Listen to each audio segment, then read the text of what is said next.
And howdy, everyone. We're here because we're crazy for the word. Or I meant we're cuckoo for the word. All right. Oh, clock. Hold on. Muting now. Howdy, Landon. Howdy. Howdy, Ashley and Colby. Howdy, Beth. Howdy. Howdy, Minnie Beth. This is Sally. All right. So, hope everybody's having a blessed Sabbath today. Today, we're going to finish out the prophet Zechariah. Howdy, Matt.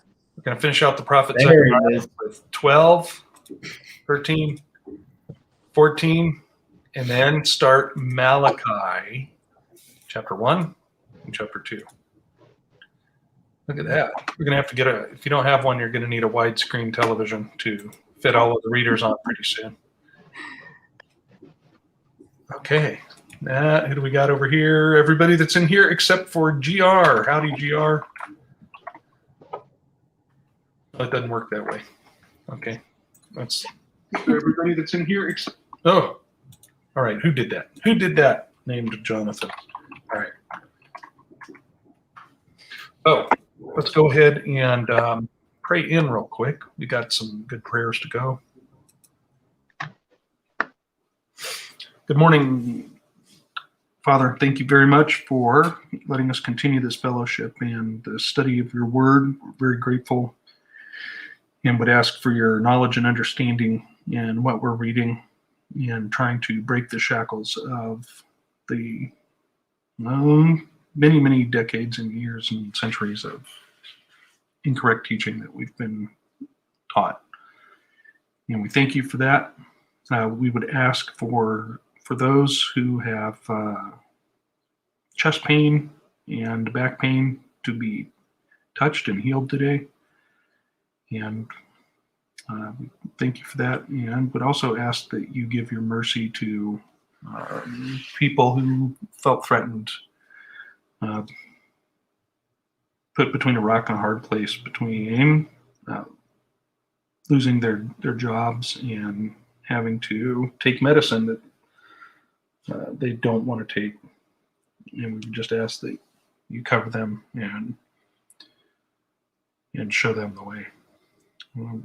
Anyways, thank you very much. We ask for you to join us today to give us that understanding we ask for.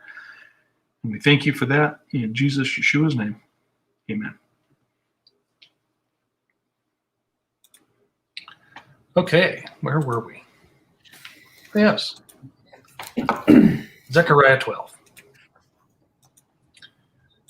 And just as a quick program note, we are going to, after we finish Malachi, not today, but in a few days after we finish Malachi, we're going to go back over to the Apocrypha and start again in that, but we'll cover more of that later. Okay, so Zechariah chapter 12. The burden of the word of the Lord for Israel, saith the Lord, which stretcheth forth the heavens, and layeth the foundation of the earth, and formeth. I apologize. That's right. Let's see. Formeth the spirit of man within him. Behold, I will make Jerusalem a cup of trembling unto all the people round about, when they shall be in the siege, both against Judah and against Jerusalem. And in that day will I make Jerusalem a burdensome stone for all people. All that burden themselves with it shall be cut in pieces, though all the people of the earth be gathered together against it. In that day, saith the Lord, I will smite every horse with astonishment, and his rider with madness. And I will open mine eyes upon the house of Judah, and will smite every horse of the people with blindness. And the governors of Judah shall say in their heart, the inhabitants of Jerusalem shall be my strength, and the Lord of hosts their God. In that day will I make the governors of Judah like an hearth of fire among the wood, and like a torch of fire in a sheaf. And they shall devour all the people round about, on the right hand and on the left. And Jerusalem shall be inhabited again in her own place, even in Jerusalem.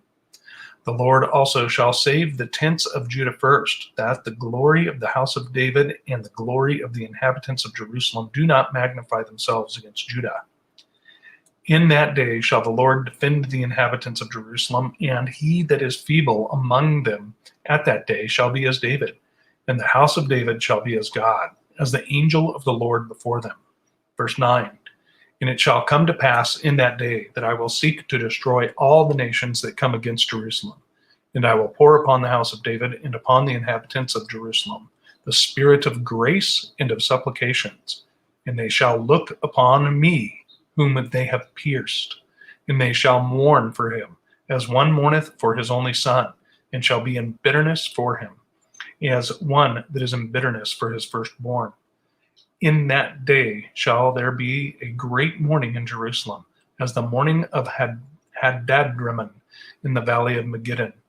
And the land shall mourn, every family apart, the family of the house of David apart, and their wives apart, the family of the house of Nathan apart, and their wives apart, the family of the house of Levi apart, and their wives apart, the family of Shimei apart, and their wives apart. All the families that remain, every family apart, and their wives apart.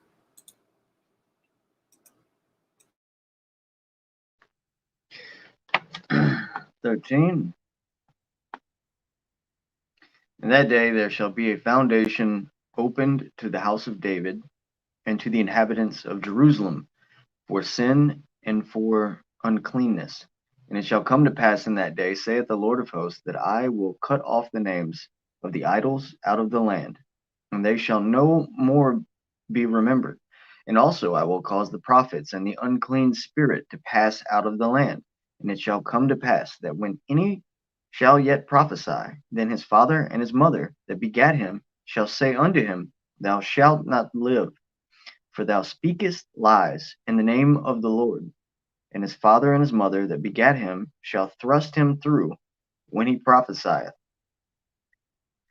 And it shall come to pass in that day that the prophets shall be ashamed, every one of his vision, when he hath prophesied, neither shall they wear a rough garment to deceive.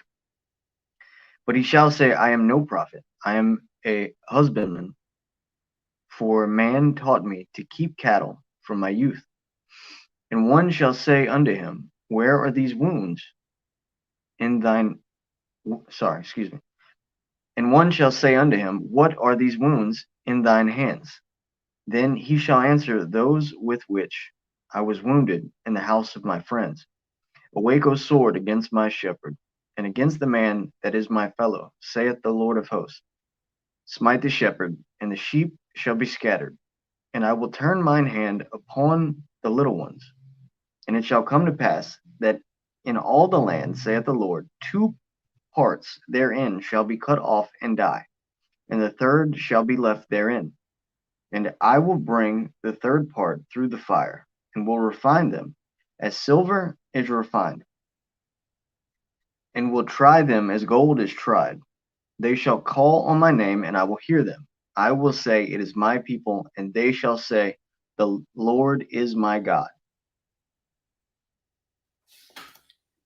Chapter 14. Behold, the day of the Lord cometh, and thy spoil shall be divided in the midst of thee. For I will gather all nations against Jerusalem to battle, and the city shall be taken, and the houses rifled, and the women ravished, and half of the city shall go forth into captivity, and the residue of the people shall not be cut off from the city. Then shall the Lord go forth and fight against those nations, as when he fought in the day of the battle. And his feet shall stand in that day upon the Mount of Olives, which is before Jerusalem on the east. And the Mount of Olives shall cleave in the midst thereof toward the east and toward the west. And there shall be a very great valley, and half of the mountain shall remove toward the north, and half of it toward the south. And ye shall flee to the valley of the mountains, for the valley of the mountains shall reach unto Azel. Yea, ye shall flee, like as ye fled from before the earthquake in the days of Uzziah king of Judah. And the Lord my God shall come, and all the saints with thee. And it shall come to pass in that day, in the light, that the light shall not be clear nor dark, but it shall be one day which shall be known to the Lord. not day nor night, but it shall come to pass that at evening time it shall be light. And it shall be in that day that living waters go out from Jerusalem, half of them toward the former sea, and half of them toward the hinder sea. In summer and in winter shall it be. Verse 9. And the Lord shall be king over all the earth. In that day shall there be one Lord, and his name one. And the land shall be turned as a plain from Geba to Rimmon, south of Jerusalem, and it shall be lifted up and inhabited in her place from Benjamin's gate unto the place of the first gate, unto the corner gate, and from the tower of Heniel unto the king's winepresses. Okay, verse 11. And men shall dwell in it, and there shall be no more utter destruction, but Jerusalem shall be safely inhabited. And this shall be the plague wherewith the Lord will smite all the people that have fought against Jerusalem.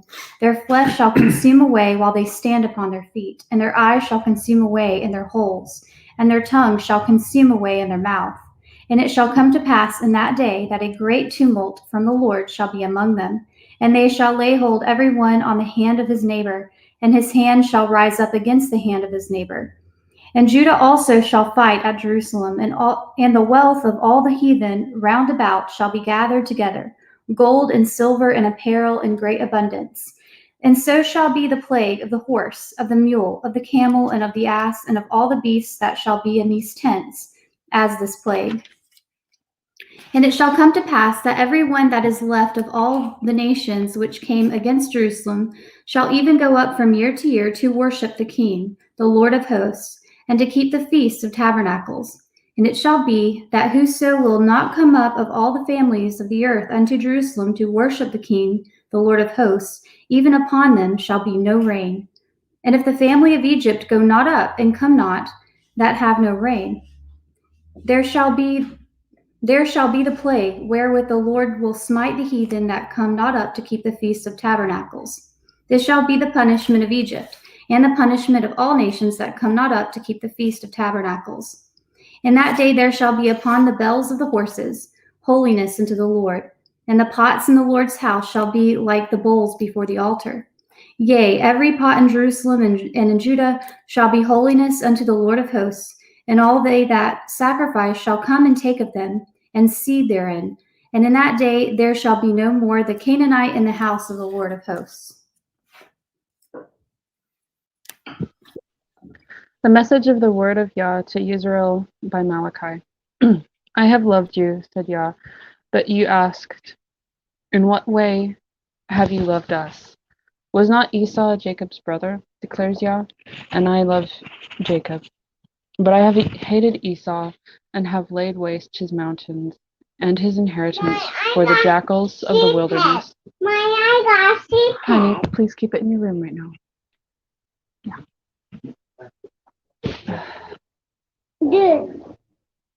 And his inheritance for the jackals of the wilderness. If Edom says, we have been beaten down, let us return and build the ruins. Yah of hosts said thus, let them build, but I tear down, and they shall be called border of wrongness, and the people against whom Yah is enraged forever. And your eyes shall see, and you shall say, great is Yah beyond the border of Israel. A son esteems his father, and a servant his master. And if I am the father, where is my esteem? And if I am a master, where is my fear? Said Yah of hosts to you priests who despise my name. But you asked, in what way have we despised your name? You are presenting defiled food on my slaughter place. But you asked, in what way have we defiled you? Because you say, the table of Yah is despicable. And when you present the blind as a slaughtering, is it not evil? And when you present the lame and sick, is it not evil? Bring it to your governor. Would he be pleased with you? Would he accept you favorably? Said Yah of hosts.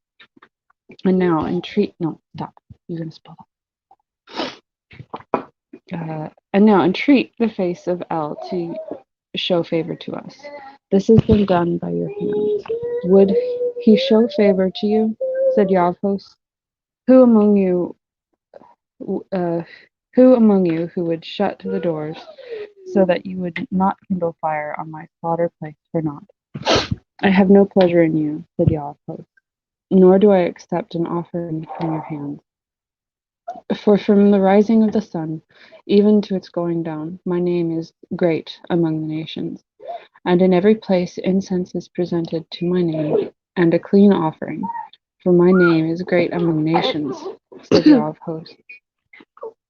But you are profaning me, and in that you say, the table of Yah is defiled, and its food is despicable. And you said, oh, what rudeness! And you sneered at it, said Yah of hosts. And you brought in plunder, and the lame and the sick. Thus you have brought in the offering. Should I accept this from your hand? Said Yah. But cursed be the deceiver who has a male in his flock, and makes a vow, but is slaughtering to Yah what is blemished. For I am great sovereign, said Yah of hosts, and my name is feared among nations. Chapter 2. And now, O you priests, this commandment is for you. If ye will not hear, and you will not lay it to heart to give glory unto my name, saith the Lord of hosts, I will even send a curse upon you, and I will curse your blessings. Yeah, I have cursed them already, because you do not lay it to heart. Behold, I will corrupt your seed, and spread dung on your faces, even the dung of your solemn feasts, and one shall take you away with it. And ye shall know that I have sent the commandment unto you, that my covenant might be with Levi, saith the Lord of hosts. My covenant was with him of life and peace, and I gave them to him for the fear wherewith he feared me, and was afraid for my name. The law of truth was in his mouth, and in iniquity was not found in his lips. He walked with me in peace and equity, and did turn many away from iniquity. For the priest's lips should keep knowledge, and they should seek the law at his mouth, for he is a messenger of the Lord of hosts. But you are departed out of the way. Ye have caused many to stumble at the law. Ye have corrupted the covenant of Levi, saith the Lord of hosts. Therefore have I also made you contemptible and base before all the people, according as ye have not kept my ways, but have been partial in the law. Have we not all one Father? Hath not one God created us? Why do we deal treacherously every man against his brother, by profaning the covenant of our fathers? Judah hath dealt treacherously, and an abomination is committed to Israel, and in Jerusalem. For Judah hath profaned the holiness of the Lord, which he loved, and hath married the daughter of a strange god. The Lord will cut off the man that does this, the master and the scholar, out of the tabernacles of Jacob, and him that offereth an offering unto the Lord of hosts. And this have you done again, covering the altar of the Lord with tears, with weeping, with crying out, insomuch that he regardeth not the offering any more, or receiveth it with good will at your hand. Yet ye say, wherefore? Because the Lord of hosts has been a witness between thee and the wife of thy youth, against whom thou hast dealt treacherously. Yet is she thy companion, and thy wife of thy covenant, and did not he make one? Yet had he the residual of the Spirit, and wherefore one, that he might seek a godly seed. Therefore take heed to the Spirit, and let none deal treacherously against the wife of his youth. For the Lord God of Israel saith that he hateth putting away, for one covereth violence with his garment, saith the Lord of hosts. Therefore take heed to your spirit, that ye deal not treacherously. Ye have wearied the Lord with your words, yet ye say, wherein have we wearied him? When we say, every one that doeth evil is good in the sight of the Lord, and he delighteth in them. Where is the God of judgment?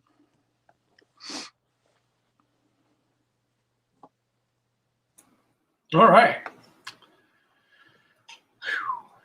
Did everybody else get pages of notes? Mm-hmm. Okay, let's go back to Zechariah 12. And just a note for verse 1, this is the burden for Israel. And it doesn't say the house of Israel. So just a note there. And then I have a general note for 2 and 3.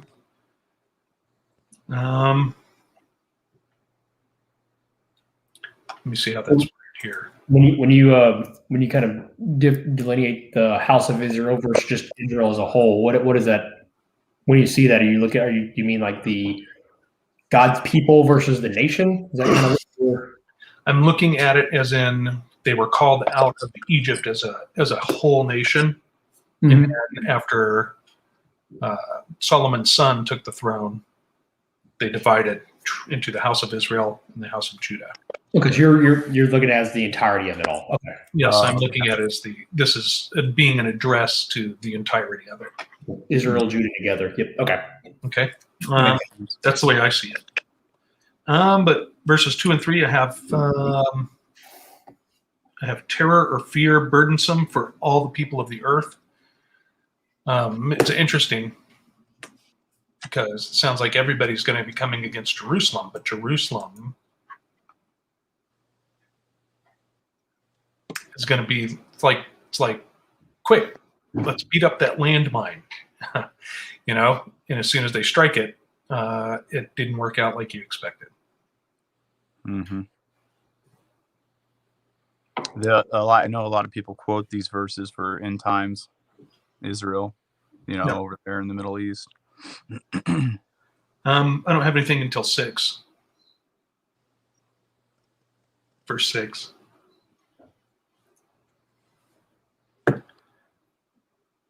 And then what caught my attention there, since nobody's saying anything, was the word hearth or hearth. It's Hebrew word 3595.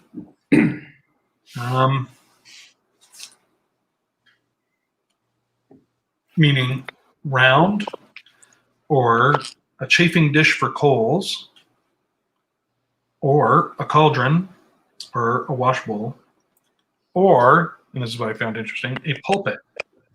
And it's from the same as Hebrew 3564, which means to dig or a pot or a furnace. But I found it interesting that after digging into it, the vessel for holding coals could also be used as the word for a pulpit.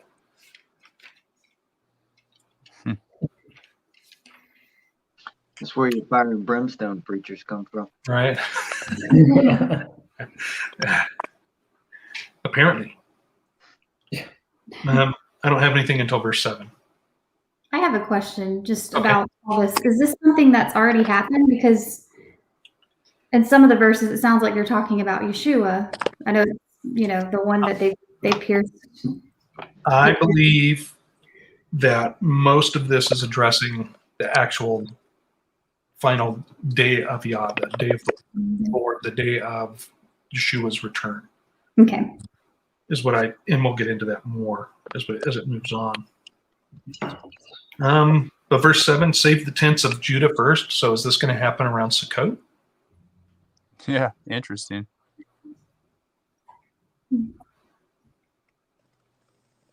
Or when someone's on the move.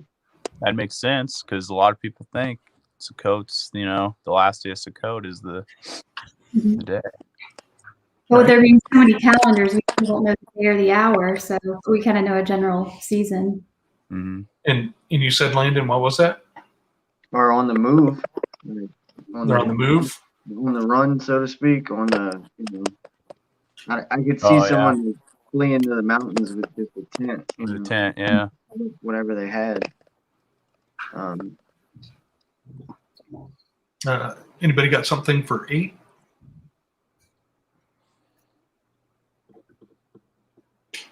I think it's really cool that even the weakest are going to be really strong.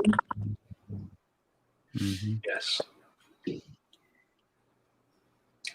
For verse 9 of Zechariah 12.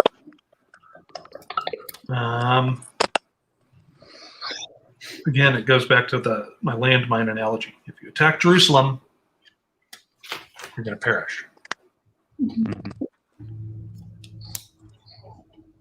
Okay, who's it referring to in verse 10?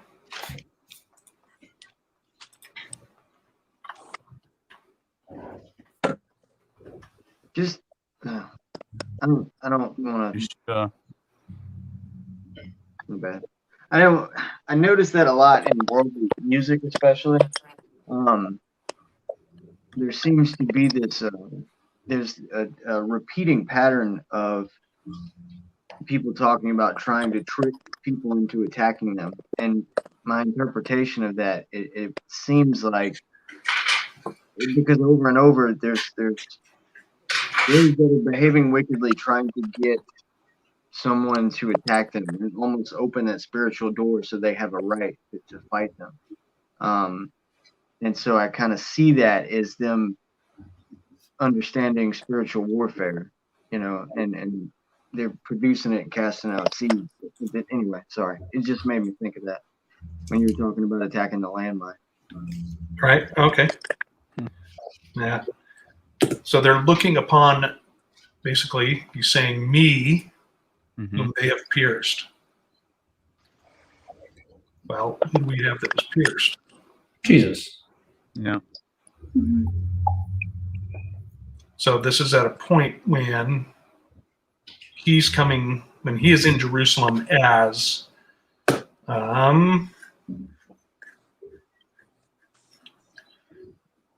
chewing bubblegum and kicking butt. We'll put it that way. I find it really interesting. So you're talking about kicking the landmine. You're talking about kind of the self-fulfilling prophecy in the sense that people continue to move towards the prophecy. It's all written in the scripture. When Jesus comes, when the Lord comes to earth, these things will happen. He will be pierced, and yet they still do it. They know. Like the people, they know that Jesus is claiming to be Lord, and yet they still fulfill the scripture that they already know exists. These are very scholar people that put Jesus to death, and it's just interesting that even though they know that these are the things that have to come to pass, they still do it anyway, even though they try to deny that he's the Lord. Well, I believe you're correct, but I also believe that right? Ever learning, but never coming to the knowledge of the truth. Yep. That they confound it with so much stuff. Well, perhaps this passage means, perhaps this passage is they were talking about helicopters, or that doesn't count anymore because we know how to be able to eat swine in a manner which keeps you from getting parasites because we're smart. Are these the same people that corrupted the covenant of Levi, though? I believe so. It discusses in Malachi. So Well, that kind of makes sense. Yeah, but he kind of addresses that, I think, in a little bit too. Mm-hmm. And then I don't have anything except a general note for 12 through 14. If you have anything before that or in that. What does it mean when it says apart in all those verses? What I put is it's a solace, right? Where I don't know about anybody else, but I get to a point with my frustrations and despair where I just need to be away from everyone, friends, wife, family, pets, and just need to go sit and be alone and wallow, for lack of a better term, and really reflect upon what's happening and what's going on. It's almost like a mental and spiritual disconnect. Yeah. Yep. And here too, it's mourning. That's something with me, like when when my dad died, when our dad died, I didn't have time to process it. I had to go into, okay, it's time to do all the legal junk mode, go identify the body, et cetera, and it was months before I was able to get away from everybody and everything and actually grieve or more. So I believe that's what it's hinting at. Could be wrong. I have been wrong. No. All right, let's go to Zechariah 13. That's between chapters 12 and 14. Short chapter. Who got to read this? Oh, yeah, okay. There's when you first come back from taking a long pause, you're supposed to read a chapter of names or something that's like 100 verses. Let's see here. So just verse 2.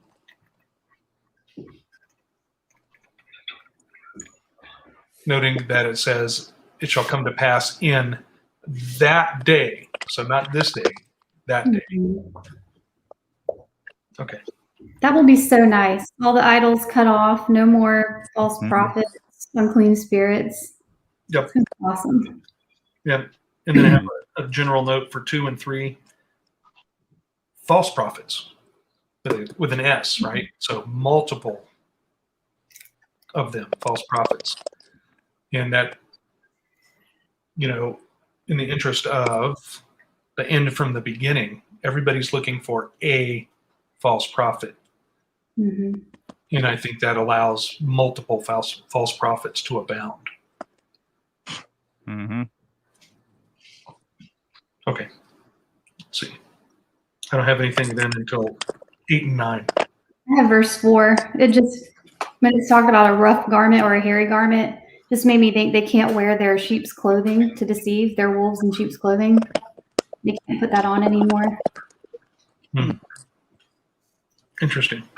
We do have a way to go before, because people are worried about being offensive and hurting feelings in this day and age. And when we were younger, we just had to worry about a whooping. And in verse 3, it's talking about, your mom and dad are going to stab you if you prophesy. So yeah, they're going to run you through. Wow.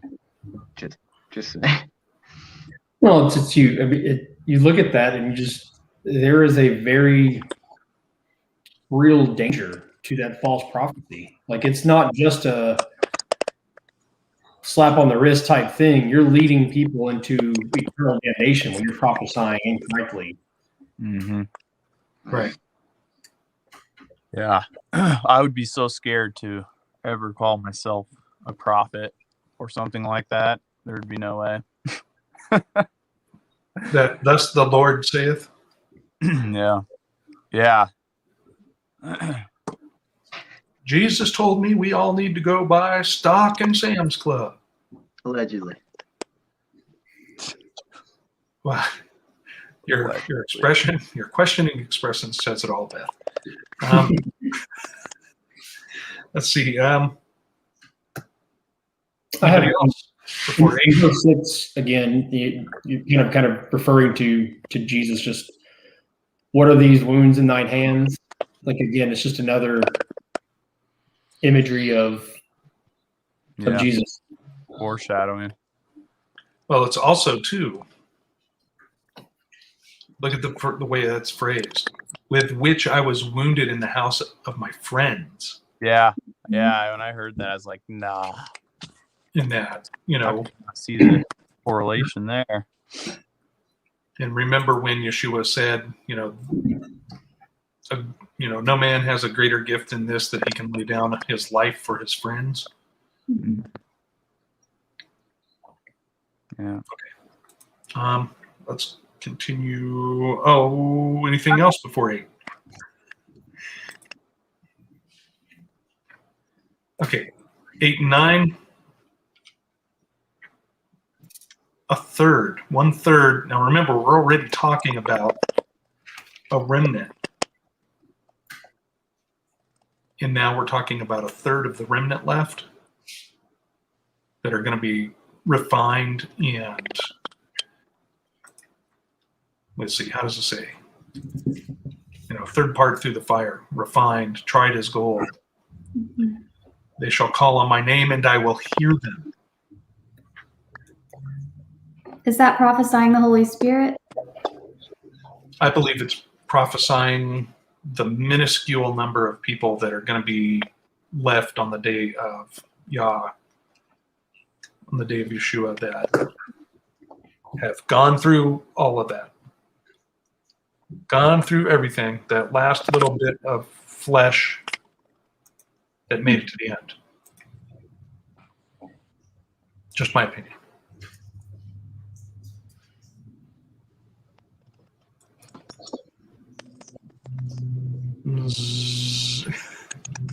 Landon? Mm. Okay. Ah. Zechariah 14. Okay. Now this spells it out. In verse 1, behold, the day of the Lord cometh. Right? So they were definitely talking about the day of Yah.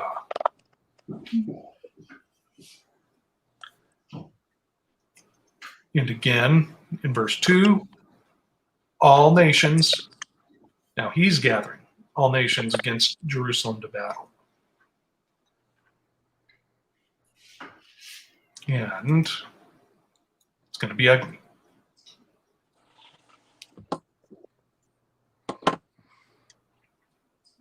And then we see repeated, like we've seen so much before.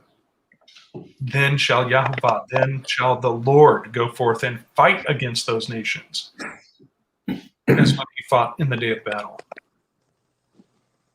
So it's going to be his battle, not everyone selling their garment and taking up a sword.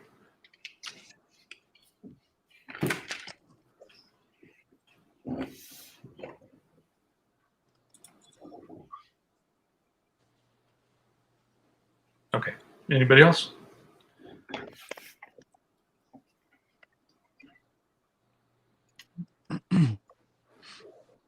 Okay, verse 4. Yeah, clearly. I know. Okay, this is a question. Can this be the same as Revelation 12:16, which is, and the earth helped the woman, and the earth opened her mouth and swallowed up the flood which the dragon cast out of his mouth. So the earth opening up, here we have on the day that Yeshua is returning, we see this valley split open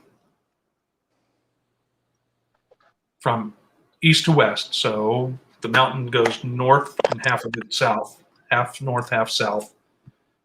So it opens up this big giant rift as all the nations are closing in on Jerusalem. I'm just questioning, could that, right, as in at Mount Sinai when the earth opened up and swallowed up, who was that? I don't want to say Caleb. No. Korah. Yeah. And all the people that were with him saying, we can do a better job than Moses.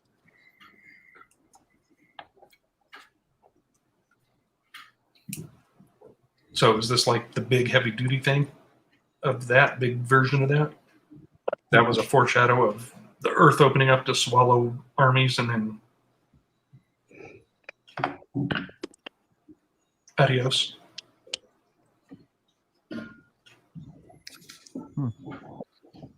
Maybe. And then what did I do? And then also too, this is the, if we look at 12:16, Revelation 12:16 again, right? This is in verse 17, and the dragon was wroth with the woman and went to make war with the remnant of her seed, which keep the commandments of God and have the testimony of Jesus Christ. So remnant, we just read Zechariah 13 verses 9 and 10, and 14:2 up above here talks about the residue of the people shall not be cut off from the city.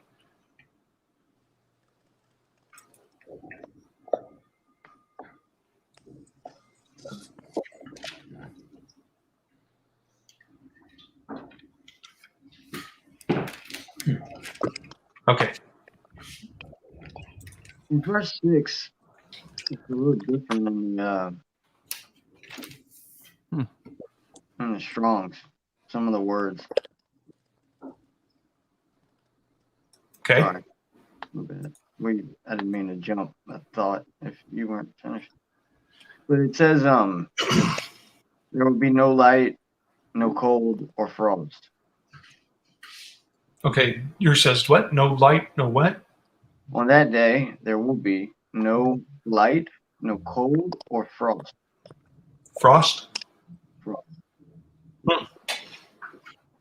Interesting. Are you looking it up? In mine, there's some footnotes in there. It says that it shall not be clear in some places and dark in other places of the world. Mm-hmm. And then also where it says darkness, it also could be thickness.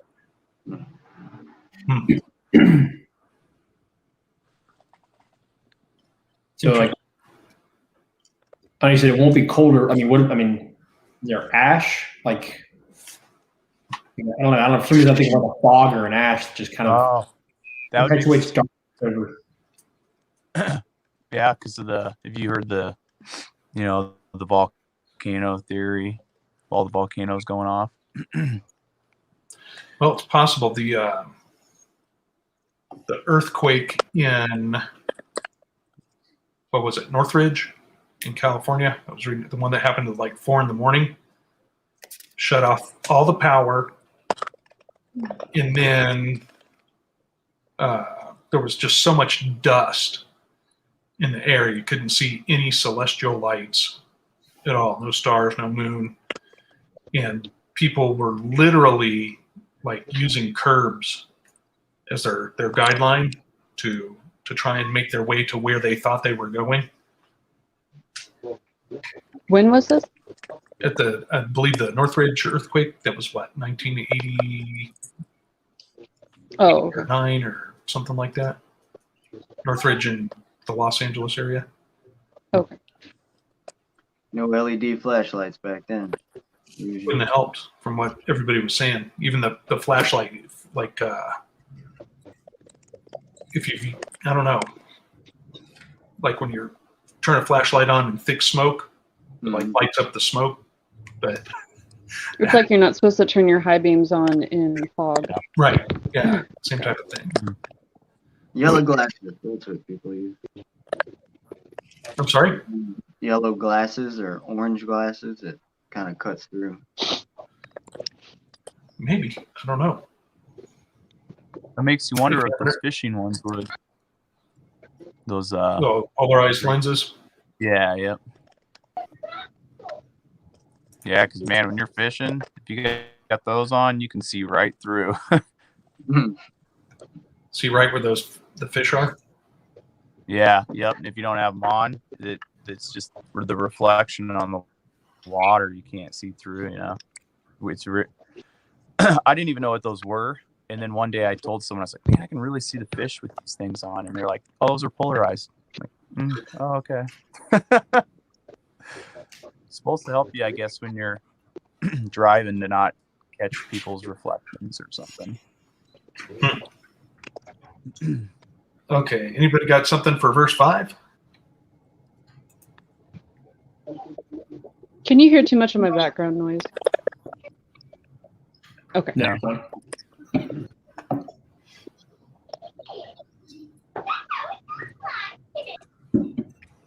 Okay, so verse 5, that I found it interesting. That seems last- like pretty specific information, actually. Well, I found the last clause extremely interesting. Right? And the Lord my God, or Yahweh my God, shall come, and all the saints with thee. Not some, not just the ones living around that area, not the ones that were dead and rose first. So this, to me, kind of sounds like what people try to, okay, going to throw a rock here, misinterpret as the rapture. Okay. So everybody's going to get whirlwinded over there at the same instant. Is what this sounds like to me. Yeah.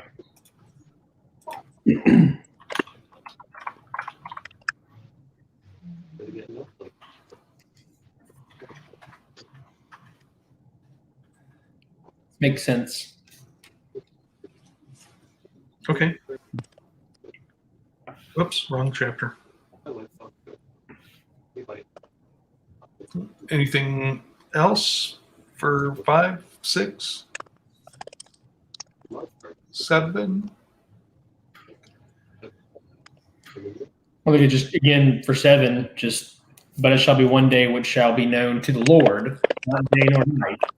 So it's, the Lord knows that day. He's the one. I know we've kind of discussed this before, and we can make somewhat educated guesses around time frame, but as you said earlier, we got so many different calendars that at this point there's no way we could even know, even if we did. So the Lord knows. But then I found it said, but it shall come to pass at that evening time, it shall be light. So the verse before talks about it'll be dark, and then now it's going to be light. So there's kind of that inverse.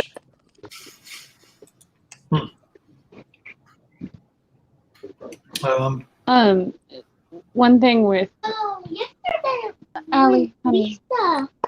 Okay, we'll fix it later. Don't. Yeah. How will we? Sorry, I was. How will we? Did I lose my? Oh, sorry. It was actually a figure of speech. Yeshua talks about the day that no man knows, that only the Father knows, and this is a euphemism for the day of trumpet. So, I mean, sorry if I'm repeating something that we all know, but I think it's still good to know the different possibilities for what people are doing. Although I do not know how people are still counting the Omer. Like I'm super confused about how that all worked. But anyway, Okay. Sorry. Anyway, No, we get it. Believe us. Yeah. Let's see. So, verse 8. Living waters.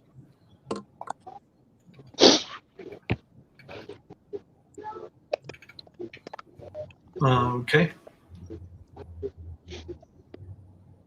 And then living waters all year, though, is the way it sounds like to me. What's Right? the Summer and winter. Mm-hmm. What's the hindered sea? The one behind you, or the one in front of you. So my version says Eastern Sea and Western Sea. Yeah. Oh, So I don't. When the term living waters, I mean, what are your thoughts on, is it salvation, or what are your thoughts on what it's referring to?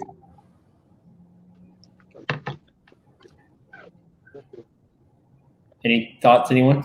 Anybody? I kind of have a thought. Okay. There was a spring that fed like the mikvahs in the temple, Mm-hmm. and provided the water for those for all of the washing, because there was a lot of washing that they had to do, because otherwise all that. Okay, that's really creepy. Would you please take that back to you? Just Anyway, Allie, take it back to your room. Anyway, lots of water to keep the temple clean. Right. And that you were saying, Matt? Well, I think it had to be running water. Yeah. Yeah. But Go not through it. plumbed. They weren't supposed to plumb it, Yeah. particularly, at least for the mikvah situation. Yeah, Right. I've seen it. Those they have like old depictions how they did it, and they like would run like a basically like what's the word I'm looking for? Like a channel, right through the temple or next to it. Right. Yeah, another shadow picture, right? Okay. For My husband is actually saying that they had mikvahs on top of the temple. So they had to plumb some of that, I guess. They had to use plumbing for some of that. Yeah. Right. Okay. Is living water also a name for Yeshua, for Jesus? mm-hmm. That was what I was getting at. Like, is that just another way of saying like salvation will come? Is that I've been looking up kind of thoughts around living waters, and it just kind of almost it's never ending, never dries up. It's just in that time. It's essentially a form of salvation almost. Like you're never going to thirst again, which again points back to Yeshua. At least in my head. Again, I could be all off, but that's just the way I kind of look at that.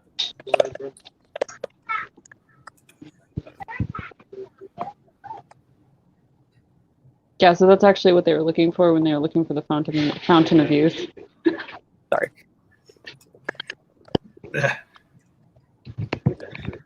Okay. That. Let's see. Where are we? Verse 9. Then in that day there shall be one Yahweh, and his name one. Right now, many names. Then one name. Goes back to that pure tongue that we were talking about in Zephaniah. Mhm.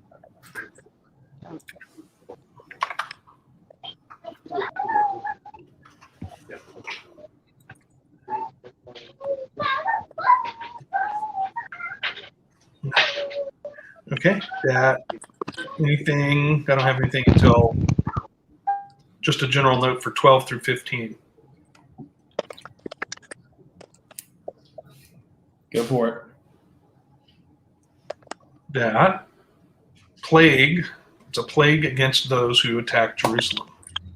I mean, it gets pretty descriptive.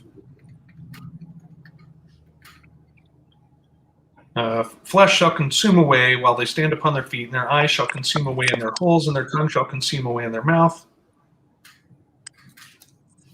Mm-hmm. And they shall lay hold to everyone on the hand of his neighbor, and his hand shall rise up against the hand of his neighbor.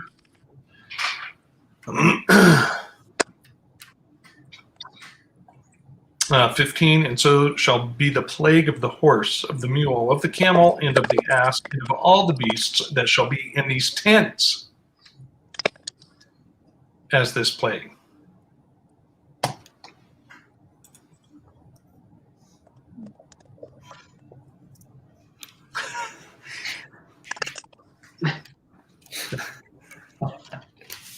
Okay. Yeah. Let's see here. And then I don't have anything until verse 21. If you got anything before verse 21, spit it out. Okay. What about 16? Well, it's, that verse is always, like super confused me with the whole millennial reign, assumption, or I guess end times theology that people have. Because it's like,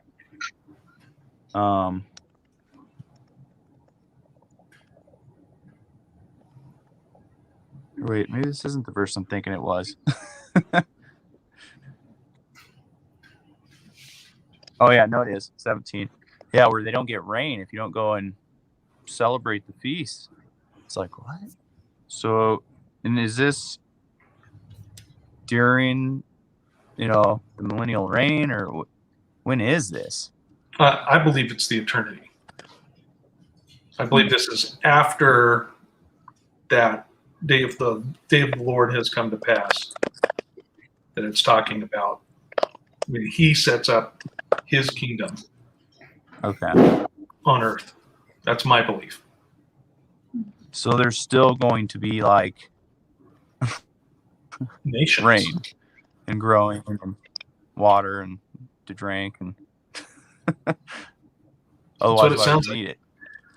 And that, no, it's very interesting though, because if you look at this,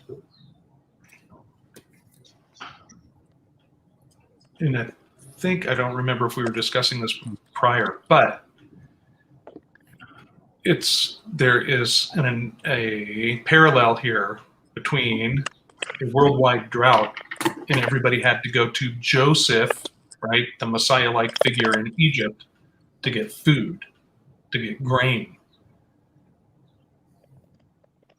And that's just kind of how I'm seeing it, right? And we see that in, Jacob sent his sons to go get grain, and then they ran out and they had to go back and get more grain.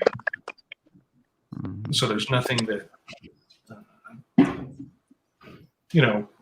doesn't imply. I mean, they were among all the people from around Egypt, all the nations surrounding Egypt. If they wanted grain or food, they had to go get their allotment.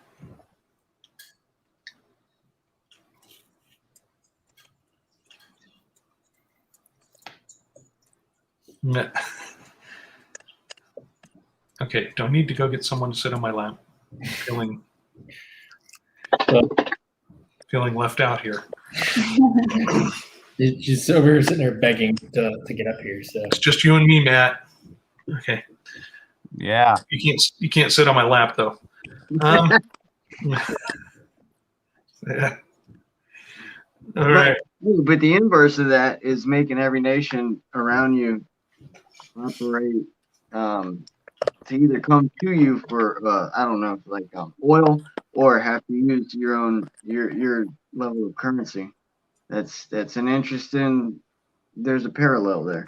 Right.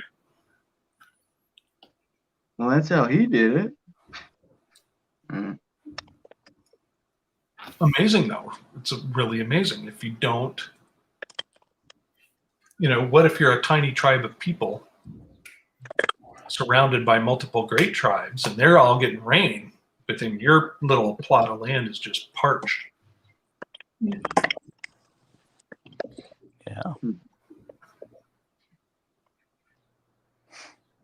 Okay.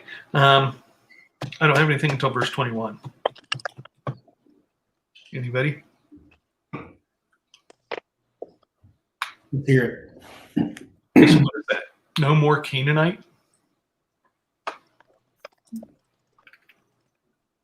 In the house of Yahweh.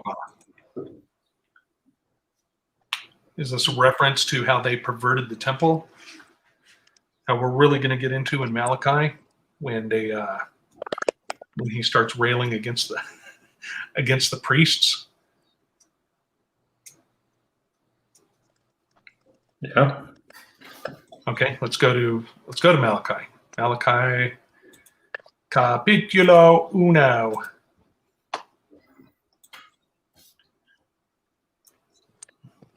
Okay, again, burden of the Lord to Israel. Then I don't have anything until verse 4.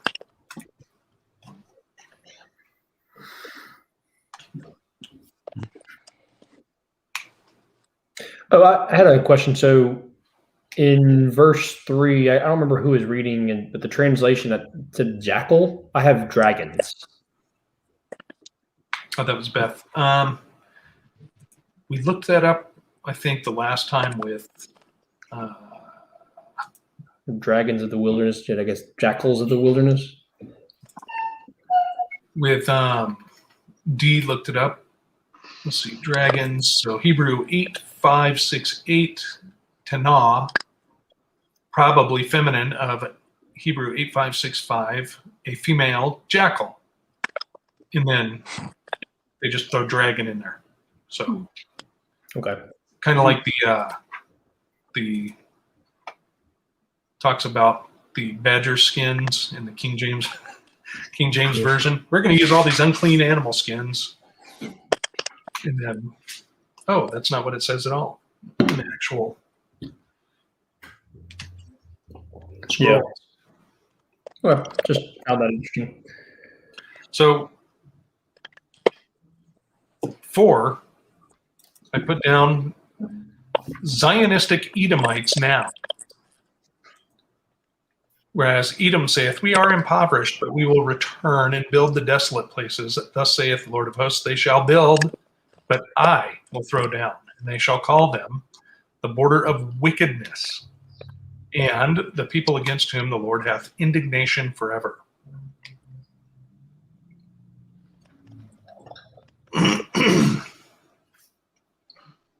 Anyways, Revelation 2:9-9. Verses 7 and 8 is where my next thing is. Anybody, anything between there? 5, 6, 7? 5, 6.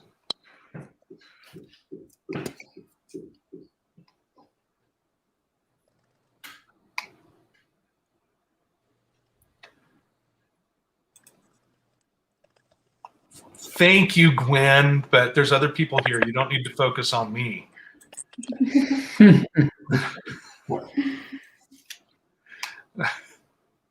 Okay. Anyways. Go ahead, Donovan. The what? I said, go ahead. All right. We're a quiet group today, clearly. Apparently. So 7 and 8, these are what they're doing. They're the priests are accepting rotten, moldy bread. They're accepting lame animals. They're accepting blemished, diseased, blind animals. People aren't bringing the best that they have to offer, the best of their flock. They're not bringing the best of their crops. You know, this is the modern day. They turned his temple into the modern food bank. You know what? I'm going to donate these 4 cans of pumpkin pie filling that I didn't use 2 years ago. And it's, I mean, I look at that like as we look at kind of just today and just the body of Christ today. A lot of the modern church and whatnot. No one's kind of, or you're getting just a lot that I see in general, just not giving their best to the Lord first. They focus on the way they want to live their life, whatever extra they have. Then they're kind of saying, "This is the I'm a Christian. I'm going to do good things as long as I get what I want over here first. As long as no one kind of impedes on my life and what I want out of my life, then I'll give my leftovers." Right. These clothes are no good anymore. I'm going to donate them to the Salvation Army. Well, it's like Jesus said, they honor me with their lips, but their heart is far from me. Yep. Guilty. Totally done it in the past. Yeah. Nothing for me till verse 10. If you got 9.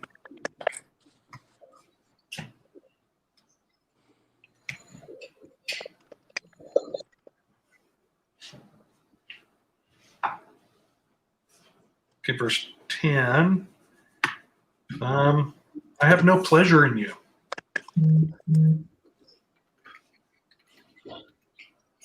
Who is there even among you that would shut the doors for nothing, for naught? Neither do you kindle fire on mine altar for nothing, for naught. I have no pleasure in you, saith the Lord of hosts. Neither will I accept an offering at your hand. I don't want anything you have to give me. I mean, I think we've all probably gotten to a point with someone where we're like, you know what, I just keep it. I don't even want it. Yep. Right. That like the saying, like that saying, if you loan somebody $20 and you never see them again, it was probably worth it. Yep. I had a roommate owe me like $1,200. It was worth it.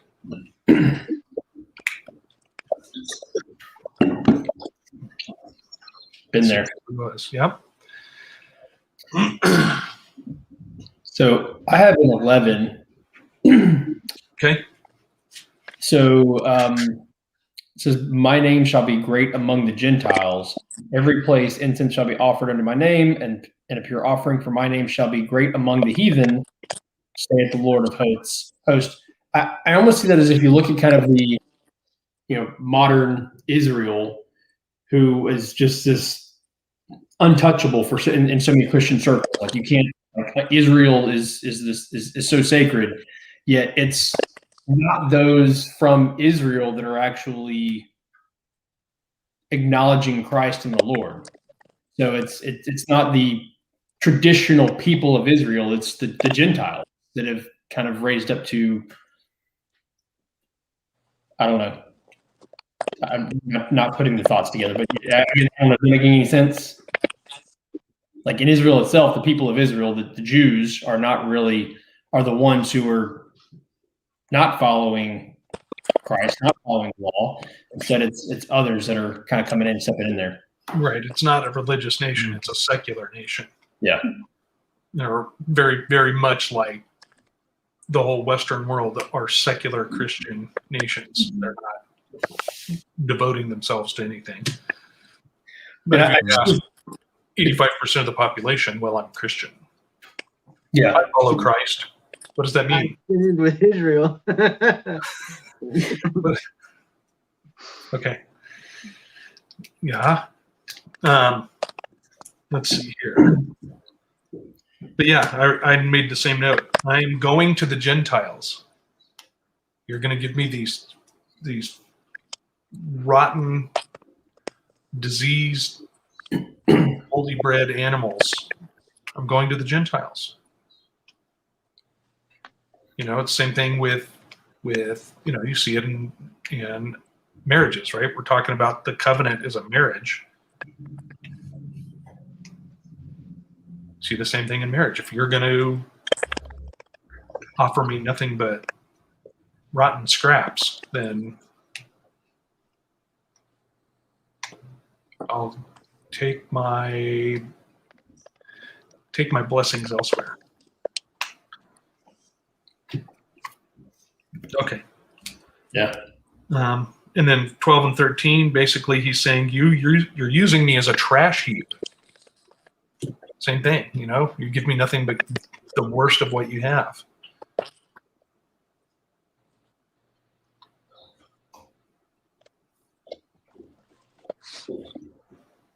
Which just goes to show just the state of their heart. They, rather than actually adhering to which the law was created, they create their own laws, their own rules, and they do the bare minimum just to meet the requirements, and therefore not really even meeting the requirements. But they're doing the bare minimum, saying they're doing that, but they're not kind of adhering to the spirit of the law. Yeah. It's like, oh, you need me to sacrifice? Okay, here, I'll sacrifice. And you saw it, in the time of Jesus, where there were merchants at the temple. Just, oh, you need something here, I'll sell it to you. Like, and then it just became this den of thieves. It was no. It was not what it was meant to be at all. Yep. Then 14. And what caught me is the last clause again. And my name is dreadful among the heathen. So I looked up dreadful. And that's Hebrew 3372 yaseh, meaning to fear, or morally to revere, causatively to frighten. So he's saying his name is feared, his name is revered among the heathen. But to them, it's just like, what are you going to do? We're your chosen people. We're the seed of Abraham. It's our birthright.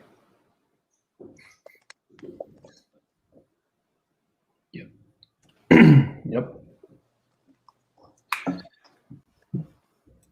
Any other ideas on this? Contemplations? I'm in agreement. I read it the same way. Mhm. Okay. Let's go to Malachi chapter 2. Now, starts off in verse 1. Command to the priests, a commandment to the priests. I feel like this goes back to what you guys were just saying. Oh, it's our birthright. We can basically, what are you going to do? But even in Torah, it's if then. It's a covenant. If you don't hold up your end of the bargain, then you kind of nullify the blessing. Agreed. If you, then I. Mm-hmm. Over and over and over.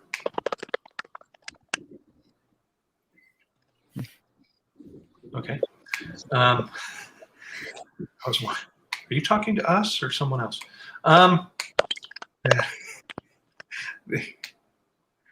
Let's see. Anyways, look at verse 3. Look at that.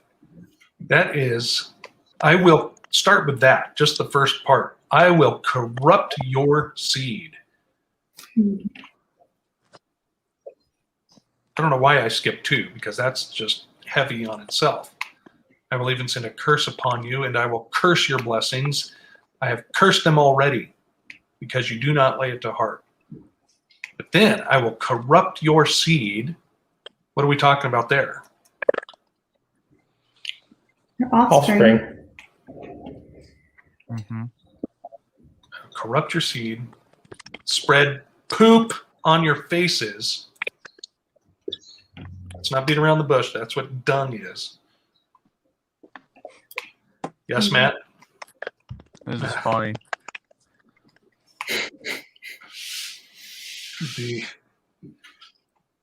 Right? And then look at the next one. Even the dung of your solemn feasts.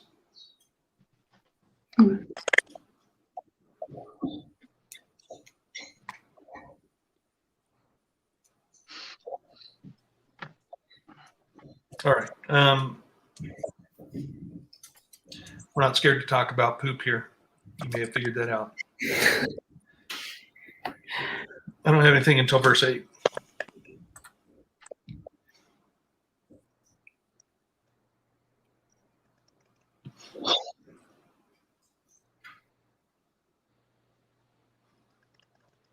Okay. I don't think that's enough. I found this interesting. You priests have contaminated the covenant of Levi. Mm-hmm.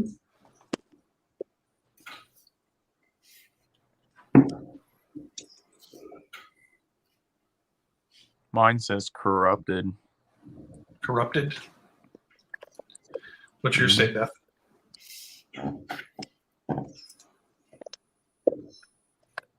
Beth. I think she took her headphone out. I didn't realize that you said my name. Oh. Sorry. What verse? Are you still talking about 3? Talking about 8. Contaminated. Yeah, 8. I'm sorry. And Matt Did says you tell corrupted. him that? Shush. Yeah, you have corrupted the covenant of Levi. In my ear? I want that in my ear. No, honey, please stop.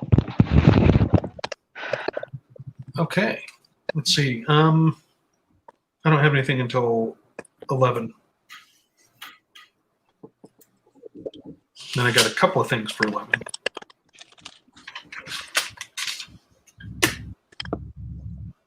Anybody? Okay, for verse 11, we shift now from the priests to Judah.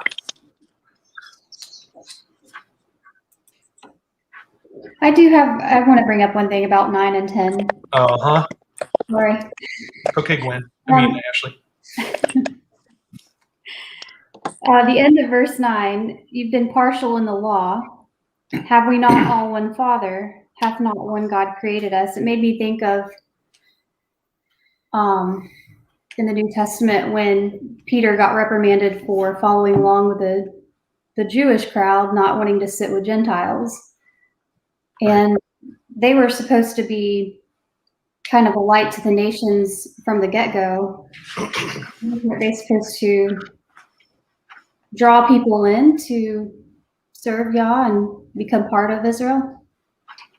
Right. By following. One law for the stranger and for the native born. Right. Not the precepts of men. Mm-hmm.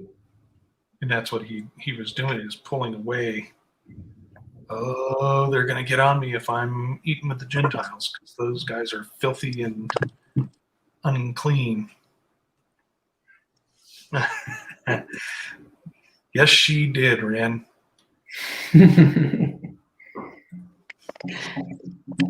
So, let's see here. Oops, wrong book, wrong chapter. So, 11 also. So, Judah hath dealt treacherously, and an abomination is committed in Israel and Jerusalem. Judah profaned the holiness of Yahovah, which he loved. And then this last clause again, hath married the daughter of a strange god. Has anybody studied that?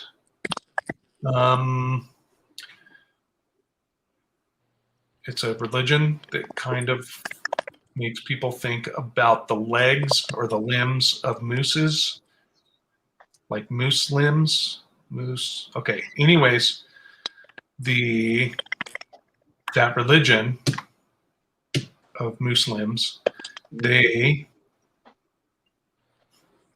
have. That's this guy. If you study that history, they say flat out, Allah has no sons. He has 3 daughters, but you're not required to worship the daughters. But right here, it says Judah married the daughter of a strange god.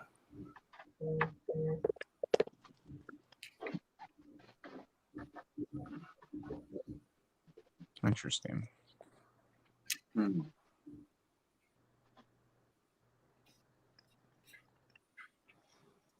And that name can be traced back to antiquity and mystery religion and Kabbalah. That god with his 3 daughters. All right. Anyways. Anything after 11? Page 3. Okay.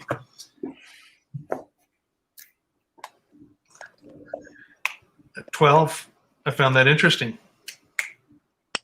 Not only the master, not only the teacher, but the scholar, the student. Whoever does that, the Lord will cut off the man that doeth this, the master and the scholar. Out. They're going to be cut off out of the tabernacles of Jacob. Tabernacle, feast of tabernacles, again, in him that offereth an offering unto the Yehovah of hosts.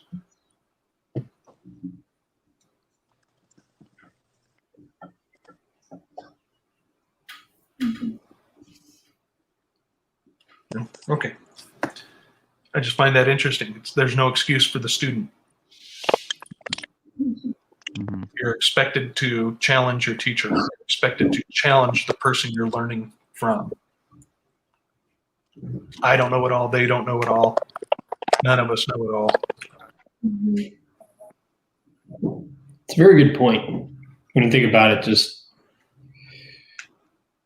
if we just listen to everything around us, just as people, we become, and again, I know this has been an example that's been thrown out in scripture quite a bit, but the shepherd and the sheep. So you just become sheep and you just follow the shepherd. You might follow the wrong shepherd. Exactly. Just take everything in Don't question anything. and Yep. It's like I was telling decades ago, I was telling somebody my frustration with people repeating things that aren't true. And he's like, well, what do you mean? I said, well, like saying that Mr. Rogers wears long sleeve sweaters because of his tattoos he got when he was a Navy SEAL. Right. And the person I'm talking to, I didn't expect this from, says, that's right, he was a Navy SEAL. I was like, no, he wasn't. He went to psychology school and then became a psychiatrist and started his career from there. Nothing to do with Vietnam and jumping out of helicopters with a bazooka in his mouth or anything like that. Girls. It makes a better story.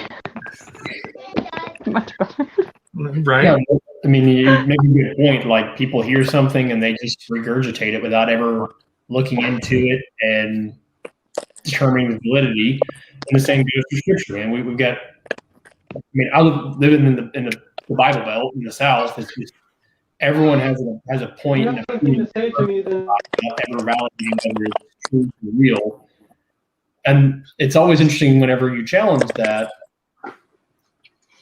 People get angry. Like, they get angry, and there's no like validity behind their opinion. It's just that, oh, I heard this. This is what I've been taught my entire life. They can't be teaching something incorrect. I mean, they've got a church of 2,000 people. How will they be able to get there if they're teaching something incorrect? So the thing is, we have Scripture. We have access to this.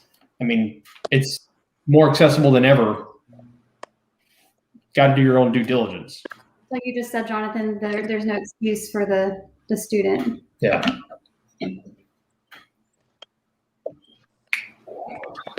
I don't have anything until verse 17.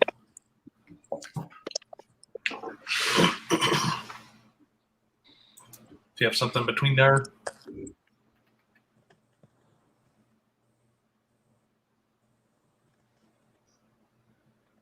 Go for it. I don't think so. I think we're all quiet.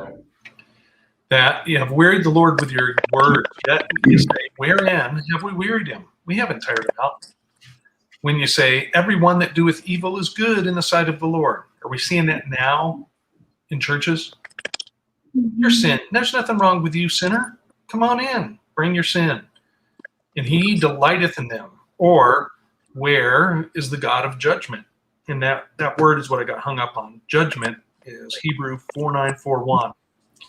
And it can mean verdict, sentence, law, justice, right, or privilege. So where is the God of law? What did I say now? God looks past that.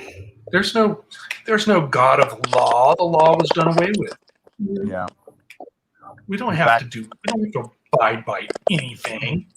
Most of them hate it. Like, really despise it. That's sad. That, I don't know. I shared with some of you, I think, years ago, at least a year ago, probably a year and a half or 2 years ago, a woman driving in her car doing a vlog about,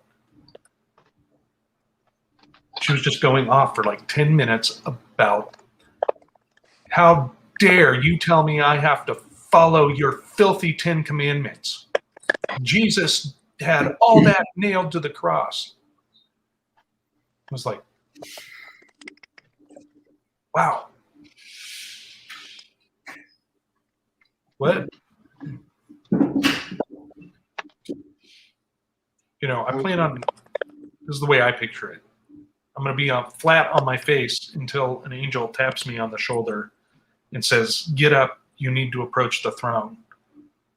I'm not going to go charging up there, demanding my, excuse me, you have poop on your face, flick. It goes back to the posture of our heart, and you talk reading earlier about the the sacrifices that were being made were no longer of the holy requirements. It was the leftovers. The posture of your heart can determine kind of, I don't know, this whole. That manifested itself spiritually before it did physically, before they started, I guess, Yeah. giving junk. We just, right now, most people, I mean, you gotta, this is just it's ingrained itself within the culture of the church where the manifestation of your heart is, I do what I want first, and then leftovers, then I'll give to my relationship with Jesus. I'll give to my faith. It's whatever's left over after I do what I want. And that's why it's so easy to just be like, oh, it was all nailed to the cross. I can now live my life wherever I want because that's all taken care of. So I'll give whatever I have left over. I was just thinking about that. It's really only the deacons that they concern the image.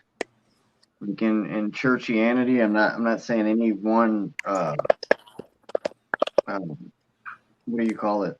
Catholic Baptist denomination. But it's only really the deacons that they concern the image of, where they start to get into personal life and sin and decision making, because that reflects, the image of the building or organization. But yeah, other than that, it's just like,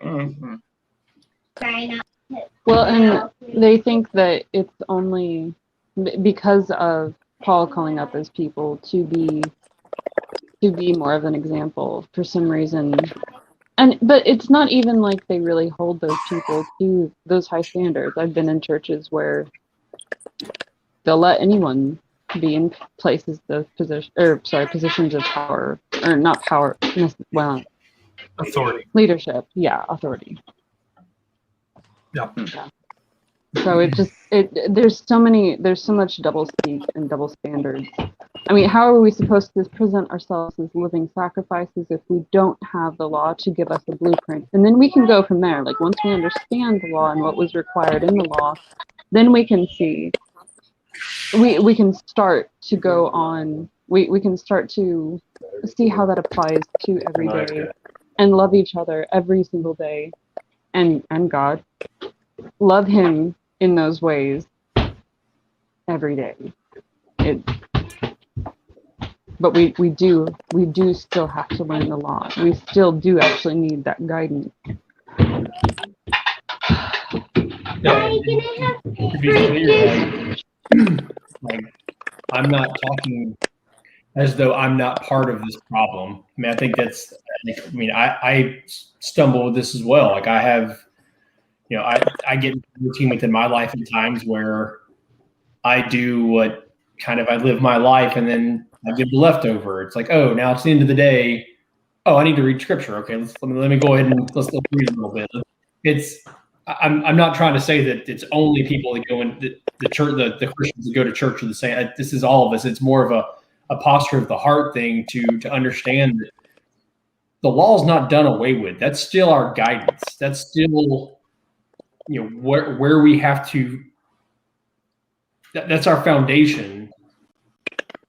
We're not saved without Jesus. Jesus is required for this salvation because he did pay that sacrifice for us, because there's no other way we could get there, but we still have to abide by the law. It's still there. It's all part of the entirety of this, which is, I guess I get so confused, and maybe I don't understand how people come to this realization that the law is done away with. Well, if the law is done away with, then what's right and wrong? Like, how do you determine what sin is if there is no law to tell you the transgression of this is sin? Like, the thing that I hear the most of is, I don't need to go read the law because it's written on my heart now. And if you test them, anyone that says that, and me included in the past, if you test somebody on that, okay, so if your dog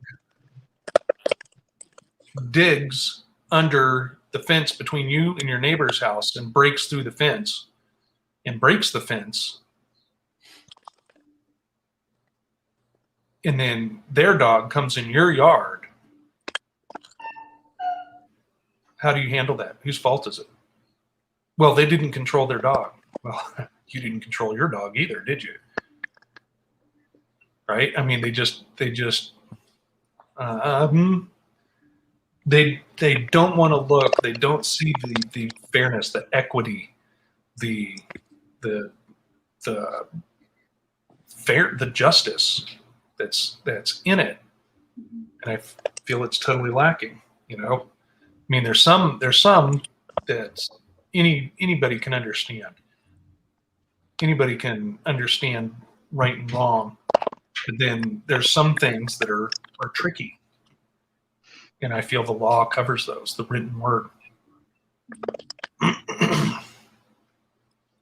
think it's like people don't want to grasp it because inherently the law does require sacrifice on our behalf. It requires a sacrifice to our desires, dying to the flesh, and that's just a difficult thing for people to grasp and comprehend, or maybe it's not difficult for them to grasp and comprehend. It's difficult for them to want to adhere to that. Like, you have to make sacrifices. We're living in a time right now where instead of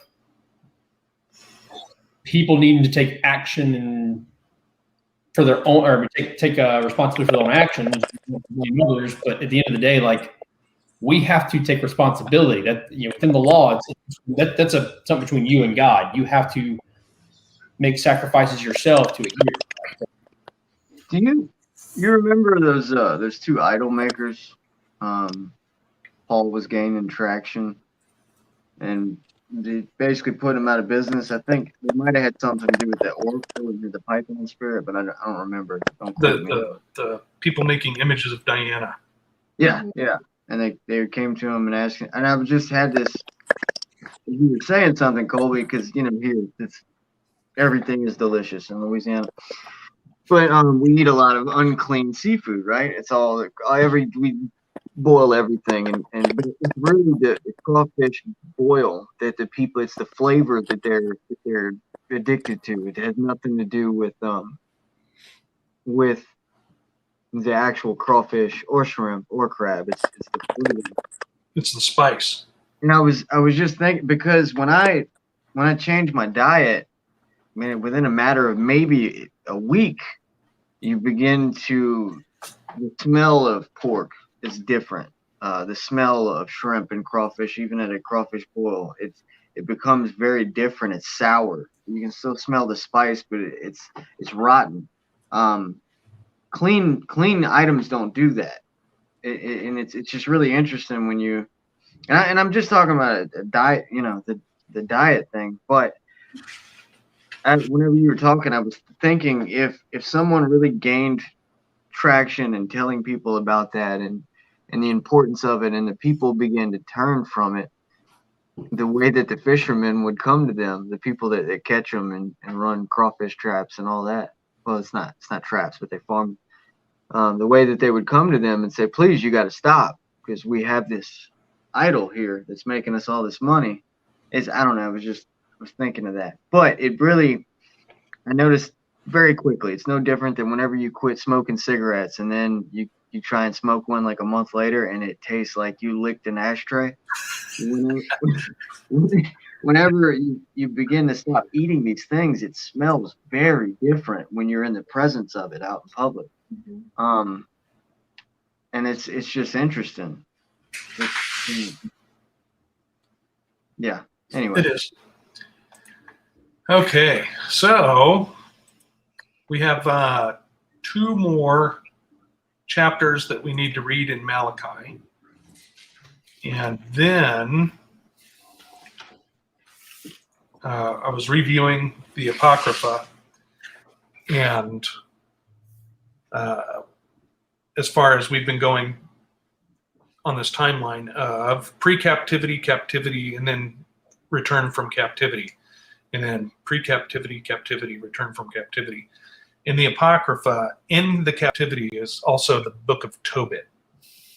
So from the first two chapters, or the last two chapters of Malachi, I would like to start Tobit.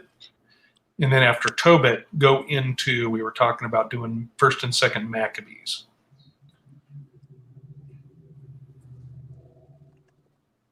Okay, nobody's saying, no, I don't want to read those. So, I like Maccabees. okay.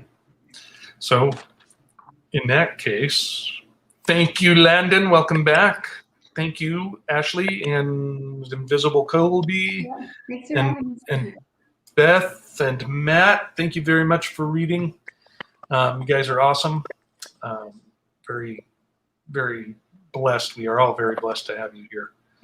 And let's shut that off.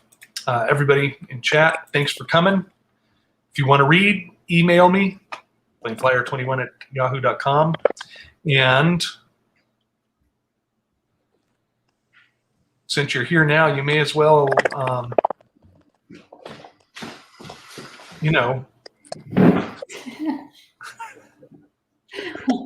Oh, yeah.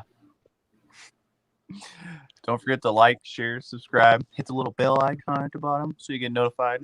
Ding, ding, ding. Ding, ding, ding-a-ling. Okay. So yes, please, share this with everybody, because not everybody is getting I don't know. Some people read the beginning of the book, and some people read the end of the book. What about all that? That's what we're trying to do here. Give everybody the full rock instead of just the edge. Okay. Everybody, thank you again. I love you all. See you in a couple of days. Y'all come back now. You hear?